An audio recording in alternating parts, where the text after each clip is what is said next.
We are into a series called Parenthood. Whether you have been a parent and your kids are now grown and out of the house and kind of off on their own, or you currently are a parent on the front lines, just surviving each and every day, chasing kids and all of their different activities and just navigating the different stages of life, or you think maybe someday you would like to be a parent. We are looking at some of the principles, the qualities that parents require in order to make it through those years where they are pouring into every waking moment pouring into their children. And last week we talked about the foundation of solid parenthood is the faith that guides a person. Parenthood really begins internally with ourselves. And as we move through the next few weeks, we're going to look at a number of qualities, internal and external, as far as their effect on the world around us. But I think this is a series that is beneficial for all of us. Today we want to turn our attention to the idea, the concept of character. I don't know if there is a role that we play in this world where character is more important. It's important for our jobs, obviously. It affects our relationships with neighbors and others that we come into contact with each and every day. But your kids are always watching. Even when we think they're not, they are watching us. It doesn't take long into the season of parenthood as your children start to grow. Not long after they begin speaking, you realize just how closely they are observing your every move, your every word, maybe even your every facial expression, right? We begin to see our habits, our attitudes, our approaches come out in our own kids early on. The type of parent that you are may find its foundation in your faith. But then from there, the consistency by which you operate as a mom or a dad, the strength that you display as you go through different seasons of life that are long and arduous or difficult or painful, as you navigate those, again, your children are watching you. And character plays a massive, massive part in what happens with your children as they grow and develop and as they begin to interact with the world around them.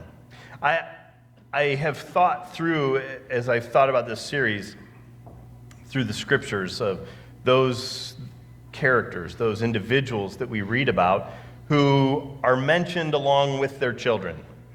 Who are the parents in the Bible that we can observe, that we can kind of look into their lives? Many of them live in glass houses to some degree. And I don't know if I can find another individual in the whole of Scriptures that I personally think displays character more strongly than the person of Job. This morning we're going to take some time and kind of walk through Job's story. He's an amazing example of how character affects our life, our behavior, our attitudes, our actions, and our families and our communities when life gets difficult than the person of Job. The story starts off in Job chapter 1. In the land of Uz, there lived a man whose name was Job. This man was blameless and upright. He feared God and he shunned evil. He had 7 sons and 3 daughters. He owned 7,000 sheep, 3,000 camels, 500 yoke of oxen, and 500 donkeys, and had a large number of servants. He was the greatest man among all the people of the East. So this opening paragraph, we just get a little look at Job's life. We're given a description of kind of his situation. Job was doing pretty well. He was wealthy. He had a large family.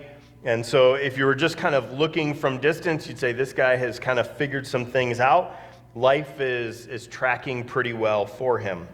The next paragraph tells us a little bit more, not so much about Job's world, but Job as a person. His sons used to hold feasts in their homes on their birthdays, and they would invite their 3 sisters to eat and drink with them. They would have celebrations. They had a close-knit family. They came together. This tells you a little something about the way they had been raised and the relationships that they had with one another. Verse 5 says, when a period of feasting had run its course, Job would make arrangements for them to be purified. Early in the morning, he would sacrifice a burnt offering for each of them, thinking, perhaps my children have sinned and cursed God in their hearts. This was Job's regular custom. We have a father whose children are old enough that they have kind of moved out of the house and they have celebrations of their own. They celebrate their birthdays together. They all come together. And as soon as those celebrations have finished, the next morning, Job gets up early and he prepares a sacrifice. He prepares sin sacrifices for each one of his children, just in case the party got out of hand or someone during the celebration, something happened either in their relationships or in the celebration itself. Job wanted to make sure that out of the celebration, all of his children were still in good standing with their Heavenly Father. He was concerned about their spiritual state, and he would make sacrifice for them on the day following these celebrations. And we're told at the very end of that second paragraph, this was Job's regular custom. He was constantly aware of what was happening in his family, and he was constantly concerned, aware, and active in making sure that his children, after a celebration, after time together, would come back to their spiritual roots, to their foundation, to the faith that we talked about last week. He's an upright, righteous man, we're told.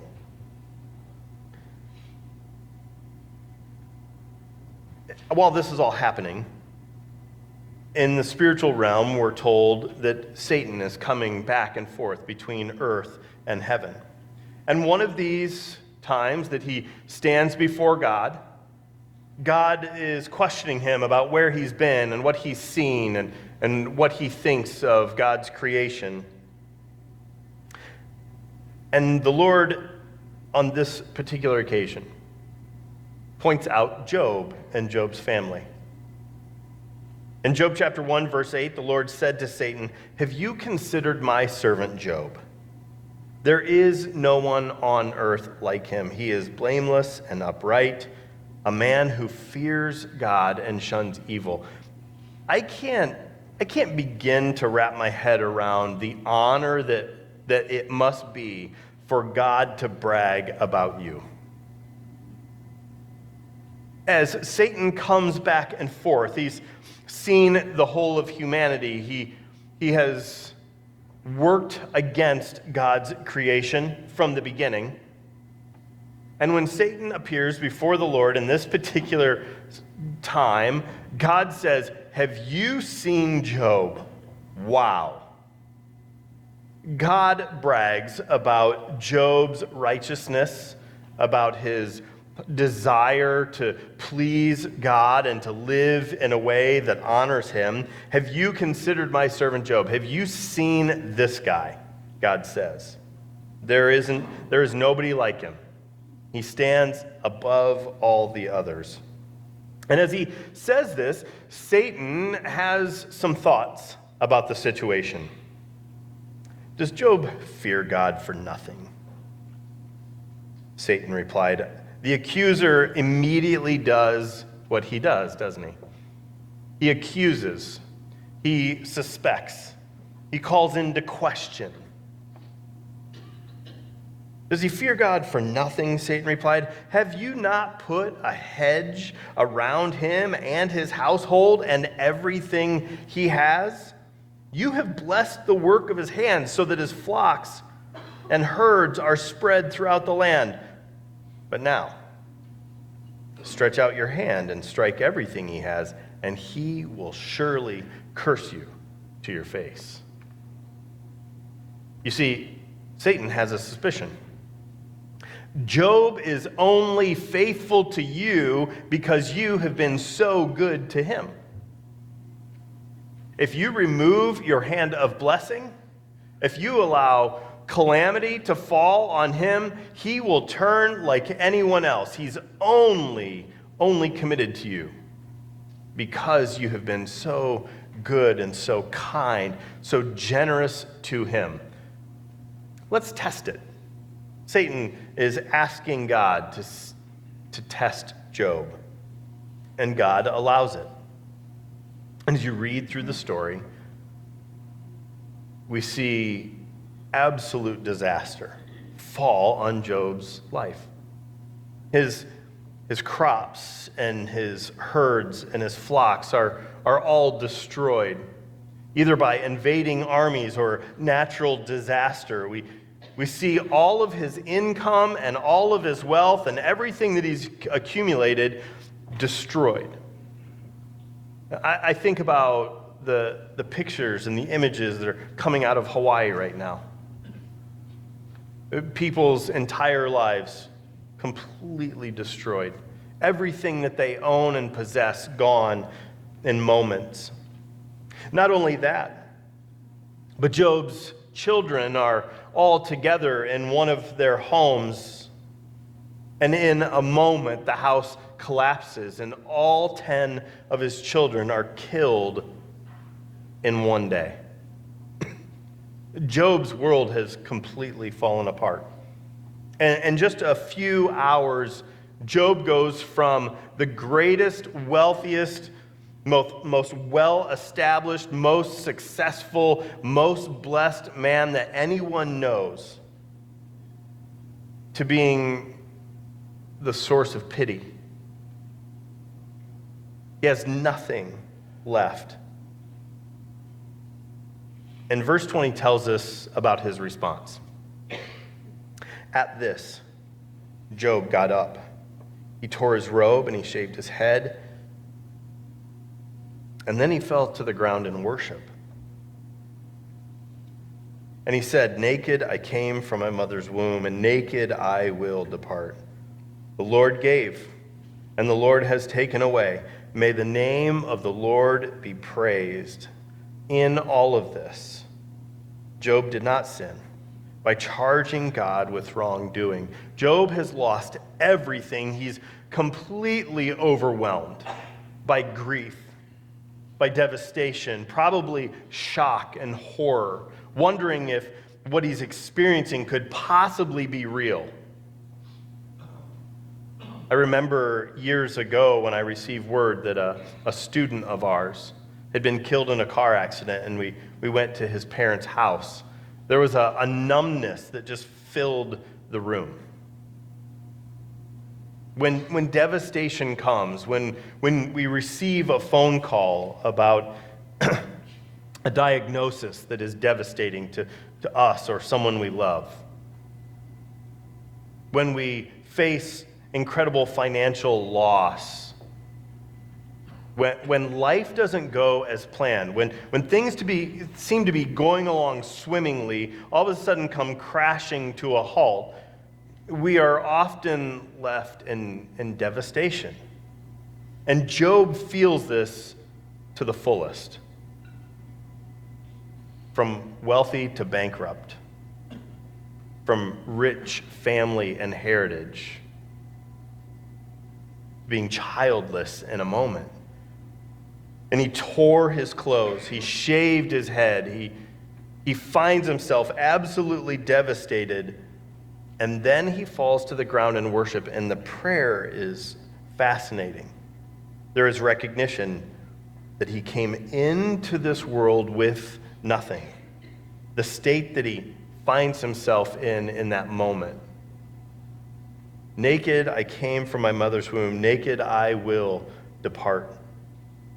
This second line, and naked I will depart, could be Job looking forward to his life, saying, this had to happen at some point. I knew that I would leave this world and everything would be left behind to someone else. Or perhaps Job is so deep in his grief that he wonders if he'll be able to take his next breath. Could it be possible that Job thinks maybe in this moment I will lie down and I will just die? The Lord gave. He recognizes the richness of God's blessing, and the Lord has taken away. And he says, in all of it, in the plenty and in the want, may the name of the Lord be praised. In all of this, Job did not ascribe to God. He did not place upon or assign wrongdoing to God. He didn't designate wrongdoing or malicious intent to the Lord. He didn't appoint to God a wicked or evil or vindictive motivation. He did not in any way connect the Lord with wrongdoing or unrighteousness or injustice. In his deepest despair, he still recognized the goodness of God. You see, while Job's heart was broken, we read it in the text, while he's devastated, while his heart is broken, it was somehow unchanged as far as his view of the Lord. His heart was broken and yet unchanged when his wealth of family, wealth of blessing, wealth of finance, when everything was taken away from him.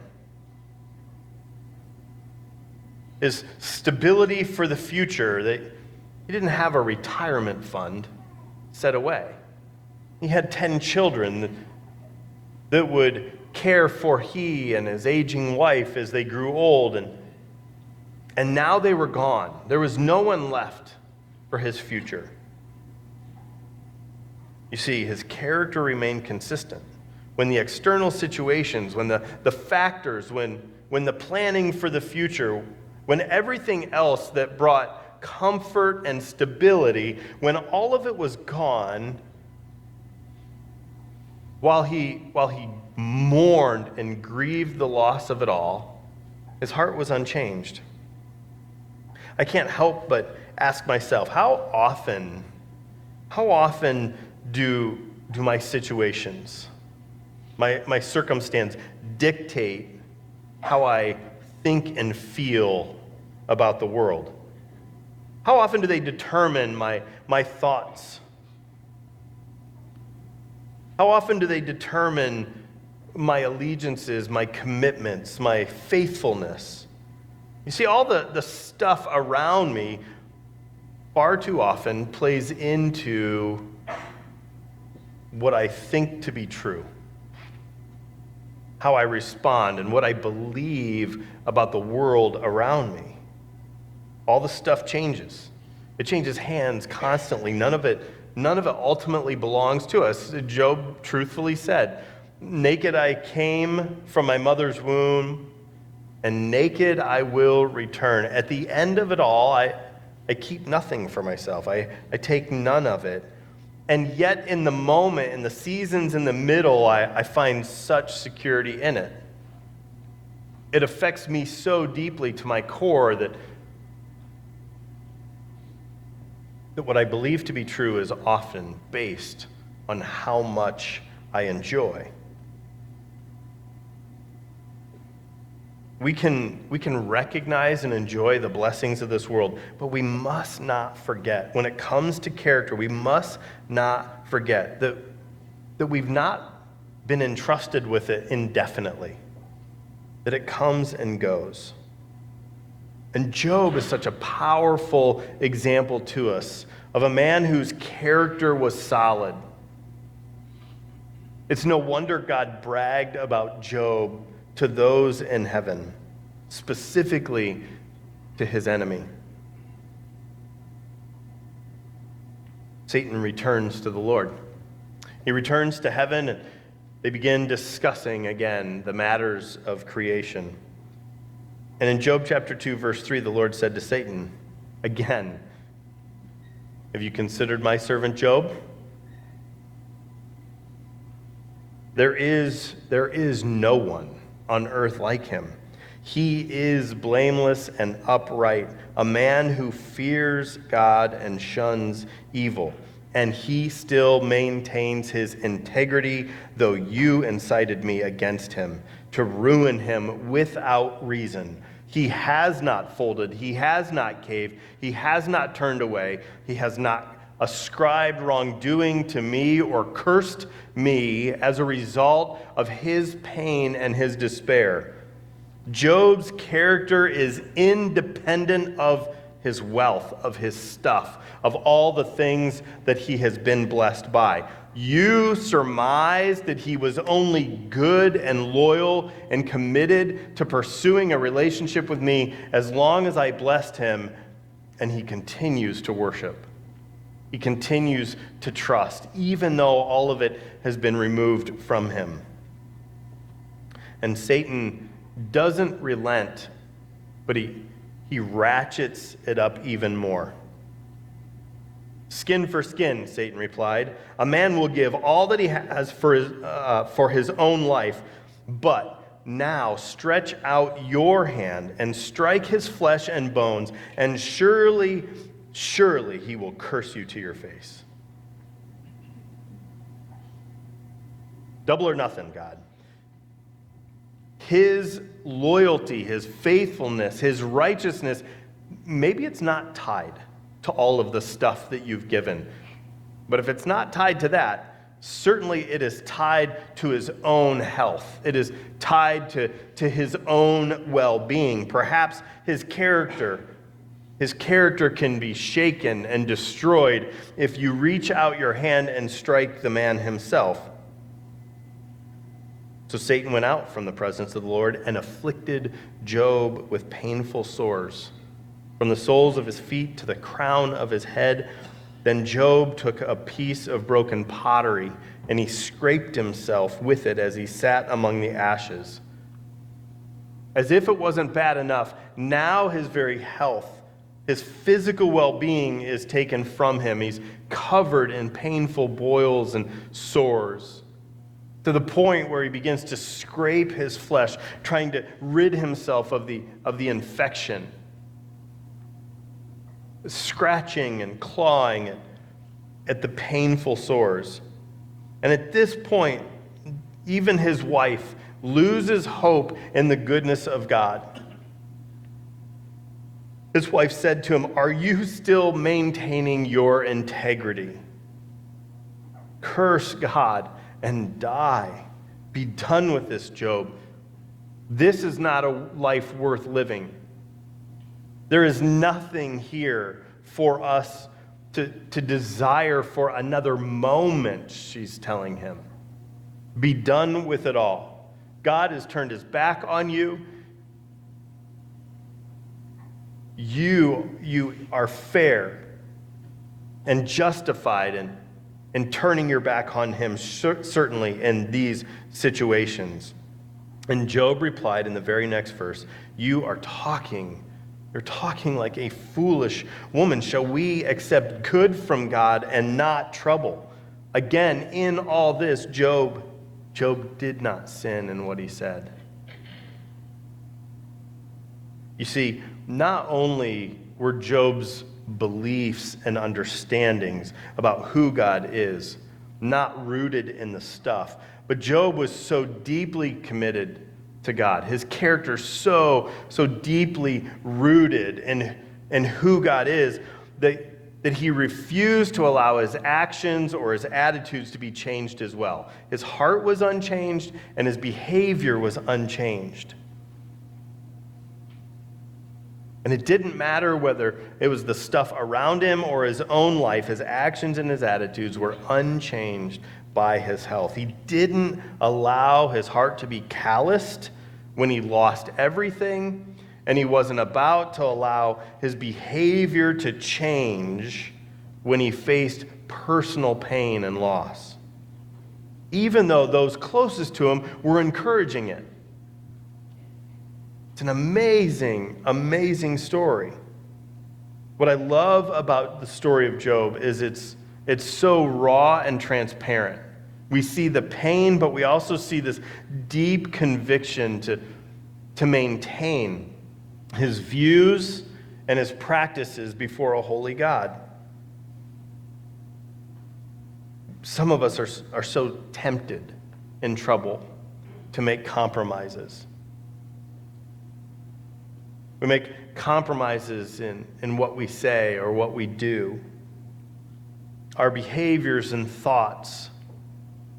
Did you know the times that a person is most likely to fall into temptation, to give in to sin, are times when you're tired or stressed or angry or disappointed?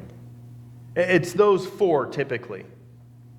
If you struggle with addiction, if there's a particular temptation that you find yourself fighting and resisting in life, and we all have our stuff, the time you're most vulnerable to giving in are times when you're fatigued, you're tired, a busy season where you're just running sun up to sundown. You continue to chase life, and in your fatigue, you allow yourself, or you lack the energy to fight off a temptation, and you give in. If it's not when you're tired, it's when you experience a season of stress or anxiety. When life gets hard, you desire to get away from it. You find a way out. You're looking for relief from the difficulty of life. And so you allow yourself something which you know to be caustic or harmful, because it deadens the stress and the anxiety and the pain. Sometimes it's when we're disappointed or angry, where we treat ourselves to what we want because of the things that we're not getting elsewhere that we desire or want. And we get ticked off. We respond quite often by giving in to temptation. And in Job's story, when even those living in his own home at the time are trying to talk him into giving him justification, permission to turn his back on God, would we accept good from God and not trouble? In all of this, Job did not sin in what he said. So often, if we take on the attitude, well, if God won't give me this, or if God takes away from me that, then I will keep for myself this other thing, this thing that I've hidden away for my own joy and pleasure, because we've decided to put our pleasure, our comfort, our strength elsewhere. We've tucked it away, and maybe we're able to hide it, but it's in difficult times that we pull that out of the hidden corners, the dark corners of our souls. See, Job's character not only was independent from his wealth and all of the blessings that he experienced in life, but we see here that his character is also independent. It's not tied to his own health, to his own well-being. It comes from someplace even deeper than that. Job's friends show up, and the story gets even more painful to read. You see, as his friends come to rally around him in his time of trouble, they begin to have thoughts and ideas about why all of this must be happening and what Job should do about it, how he ought to walk through this difficult season, how should he navigate that which he's experiencing, and they begin to speak wisdom. I jokingly was saying to one of my kids this week, she was telling me that she had done something that impressed herself. And she jokingly said to me, "See, I have wisdom." And I said, "You put the dumb in wisdom, honey." This is Job's friends. They show up and kind of share their wisdom with Job. And they tell him there's got to be an explanation. There's got to be a reason for all of this. Maybe there is some sin that you're still hanging on to, you're hiding. We may not know about it, but God certainly does. And the reason you're experiencing all this, it's a punishment from God. He's out to get you because you have been so dishonest with everyone else, and you've put on this front for everyone else. But you're really not as righteous as we all have thought. There's a reason for it all. And as they kind of all pile on, and chapter after chapter, they try to explain why Job's experiencing this calamity. Finally, Job responds in Job chapter 6. He says, "They are distressed," speaking of his friends, "because they had been confident. They arrived there only to be disappointed. They came to see and assess what's going on, but they don't know either," Job is saying. And he says to them, he turns to them, "Now you too have proved to be no help. You see something dreadful and you're afraid. I understand that you watch what's happening to me and you wonder if it might happen to yourself. Perhaps you're concerned that you would fall into the same type of tragedy. But your words are not helpful. You've come and you can't explain it. You can't put words to it. You can't understand it. And you continue to try. And we see in Job this battle, this fight for his character as accusations are being thrown at him. As he continues to work through the despair and the pain of what he's walking through. He has a desire to pursue God and to honor God in his life still, and yet there is no one around him to pick him up and to encourage him toward those ends. And there is a fight, there is a battle for Job's character, spiritually and physically both. And we see God commend Job for maintaining his integrity.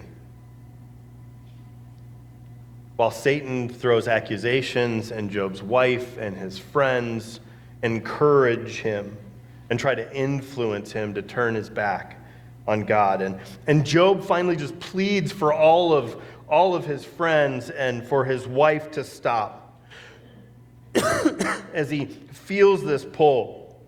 Job 6:29, "Relent and do not be unjust. Reconsider, for my integrity is at stake." He feels himself slipping. He feels himself being drawn away from the Lord with these people. He fights this tension. The scriptures warn us elsewhere about the influence of those around us. Paul says to the Corinthian church in chapter 15, "Do not be misled. Bad company corrupts good character." As you walk through life, those you surround yourself with will pull and seek to have influence with you. They will encourage you to make compromises morally. That they will draw at you and pull at you to walk away from your faith, to set it on a shelf, that it might be used for certain circumstances or situations or times of the week, and yet it has no bearing. It's not necessary for that to be who you are throughout the rest of the week or in your other roles and circles. But the Bible, in our trouble, also speaks and gives us promise. Paul also says, not only so, this time to the Roman church in chapter 5, verses 3 to 4, not only so, but we also glory in our suffering. You may look at Job's situation and think, how in the world does he find himself mourning and tearing his clothes and covering himself in ashes and then worshiping God? Paul says, we glory in our sufferings because we know that suffering produces perseverance, and perseverance, character. Character, hope. It's through these difficult seasons that we find out, can we really take the next step? Can we draw next breath, knowing and trusting that the Lord is good no matter what we see around us in our immediate vicinity? Do we still trust him, and will we walk with him? Will we worship and praise him even in our darkest days? It's in persevering there that our character grows, that it takes deeper root, that we might have hope for what comes next. Out of that, Jesus says, fruit is produced. We've talked about this recently. Jesus says, make a tree good, and its fruit will be good, or make a tree bad, and its fruit will be bad. For a tree is recognized by its fruit. The character, the nature of the tree will be evident in its fruit. Is it sour and tart? Is it bitter and misshapen? Does it lack seeds that will produce another generation? Or is it good fruit to nourish those around and to produce another generation like we talked about last week? So what came of Job and his character? As we see this pull from him, after the Lord had said these things to Job, he said to Eliphaz the Temanite, I am angry with you and your two friends because you have not spoken truth about me, as my servant Job has. This is the heart of the matter.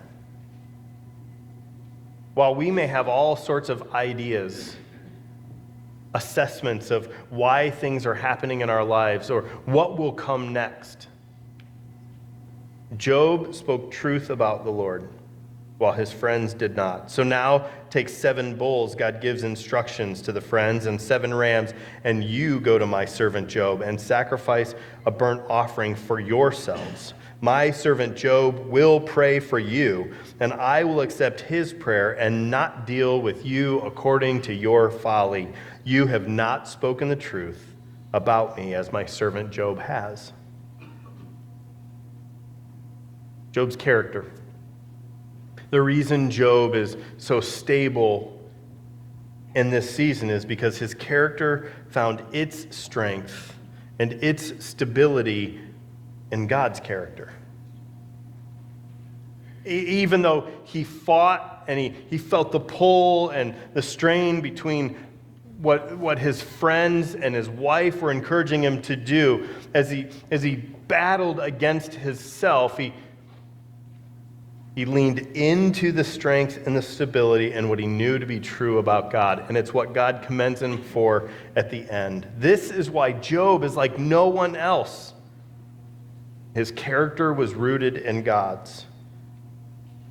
My feelings about my situation will change frequently. My circumstances will change from one season to another. The people around me may be fickle. My strength may come and go from day to day. But what I know about God is true today and tomorrow and forever. He is powerful and he is just. And he is good in all of his ways. He does not change. He is not changing like shifting sands. He is good and right and just in all of his ways. So no matter what happens around me, I might find strength and stability in the Lord.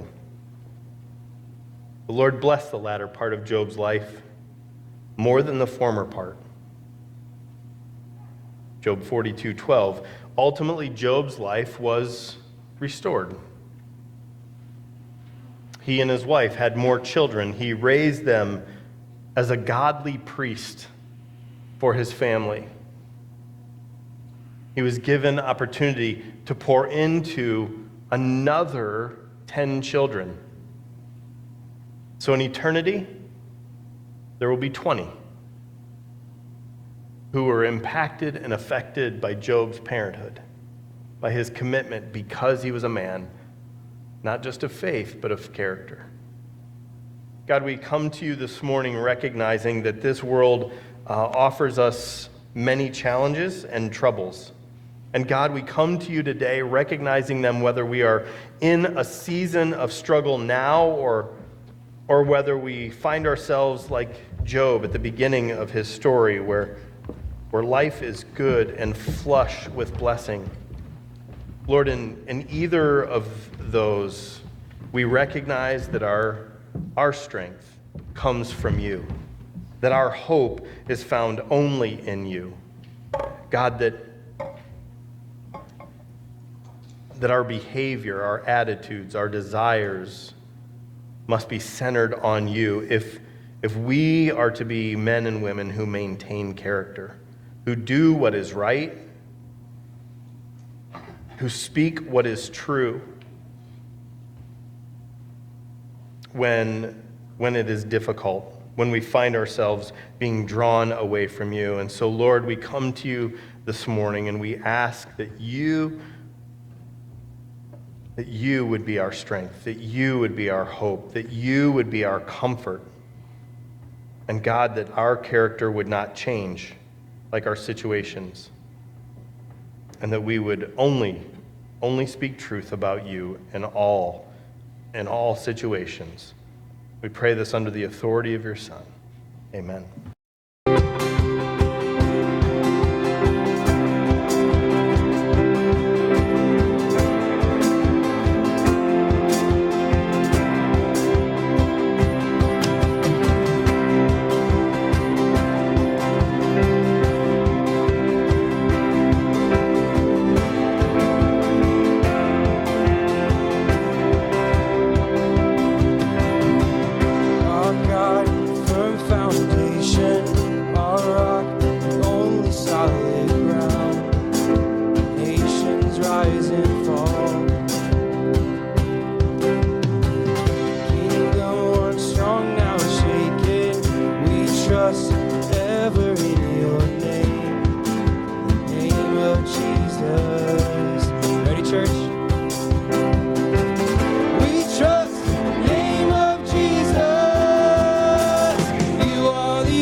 Almighty God, we lift you higher. You are the only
victorious. You are the only King forever.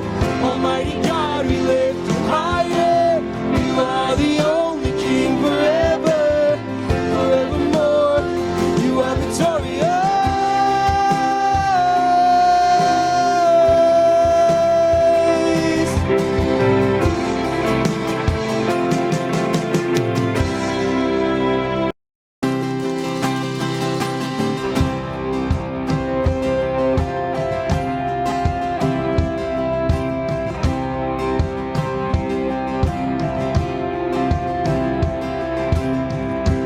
Remember those walls that we called sin and shame? They were like prisons that we couldn't escape. But he came and he died and he rose. Those walls are rubble now. Come on. Remember those giants we called death and grave? Like mountains that stood in our way. But he came and he died and he rose. Those giants are dead now.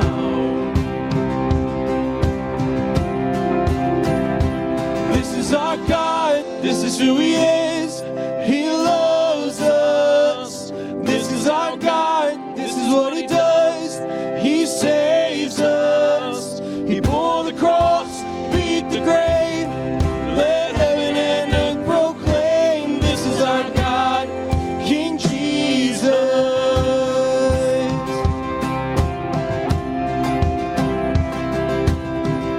Remember that fear that took our breath away.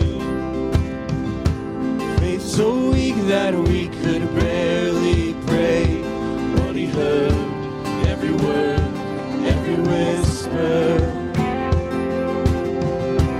Now those altars in the wilderness tell the story of his faithfulness.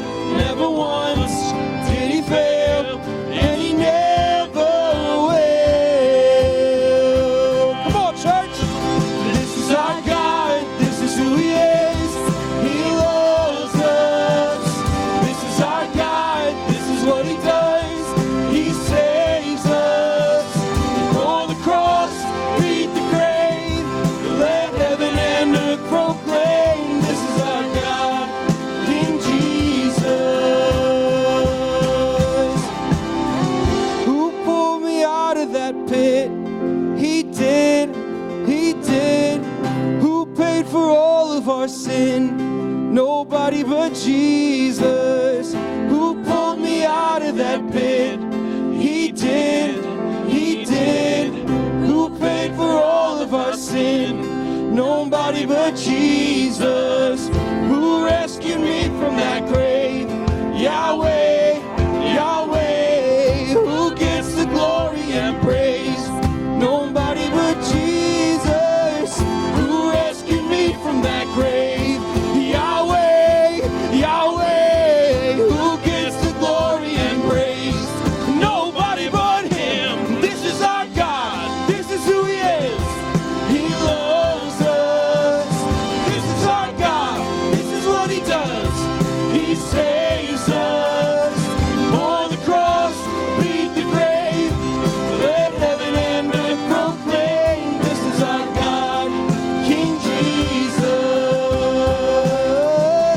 On the cross, beat the grave. Let heaven and earth proclaim, this is our God, King Jesus.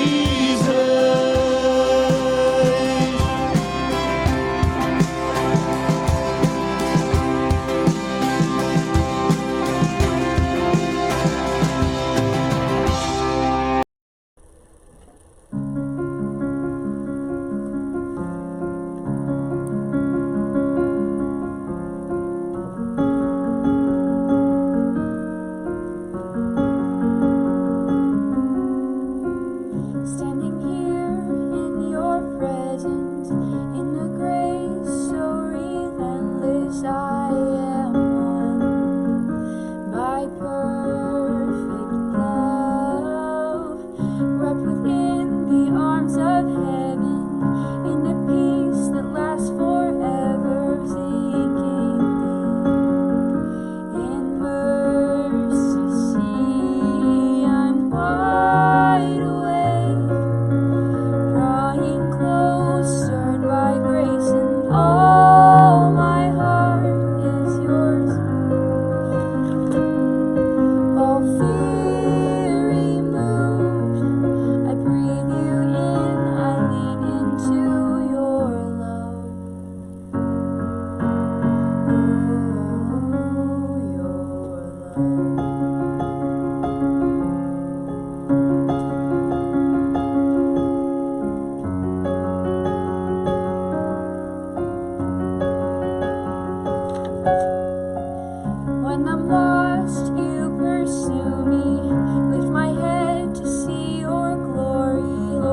Jesus Christ, you are my one desire. Lord, hear my only cry, to know you all my life.